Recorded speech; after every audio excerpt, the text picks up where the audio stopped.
SDR எனப்படும் ரொக்க உதவிக்கான முதற்கட்ட தொகை பதிவு செய்யப்பட்ட 9 மில்லியன் பயனாளிகளுக்கு நாளை முதல் கட்டம் கட்டமாக விநியோகிக்கப்படும்.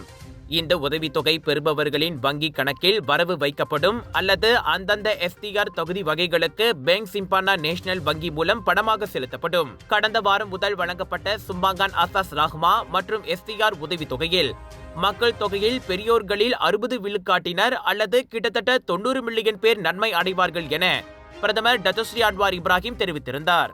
கடந்த ஆண்டு 3700 ரிங்கேட்டாக இருந்த குடும்பங்களுக்கான கூடியபட்ச கட்டணத்தை 25 விழுக்காடு அதிகரித்து 4600 ரிங்கேட்டாக உயர்த்தியுள்ளதாக நிதி அமைச்சருமான அன்வார் கூறினார். திருமணம் ஆகாதவர்களுக்கான குறைந்தபட்ச ரொக்க உதவித்தொகை கடந்த ஆண்டு 500 ரிங்கேட்டாக இருந்து இவ்வாண்டு 600 ரிங்கேட்டாக உயர்த்தப்பட்டதால் இது 20 விழுக்காடு அதிகரித்துள்ளது.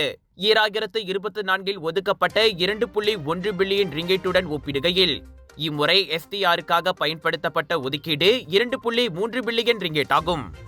எங்க வீட்ல எல்லாரும் தினமும் காலையில ரெய்னாயூர் வெர்ஜின் கோகனட் ஆயில குடிக்கிறோம். நீங்களும் தினமும் ரெய்னாயூர் வெர்ஜின் கோகனட் ஆயில குடிங்க. எப்பவுமே புத்துணர்ச்சியோட இருங்க. ஒவ்வொரு பொழுதும் ரெய்னாயூருடன் தொடங்குங்கள்.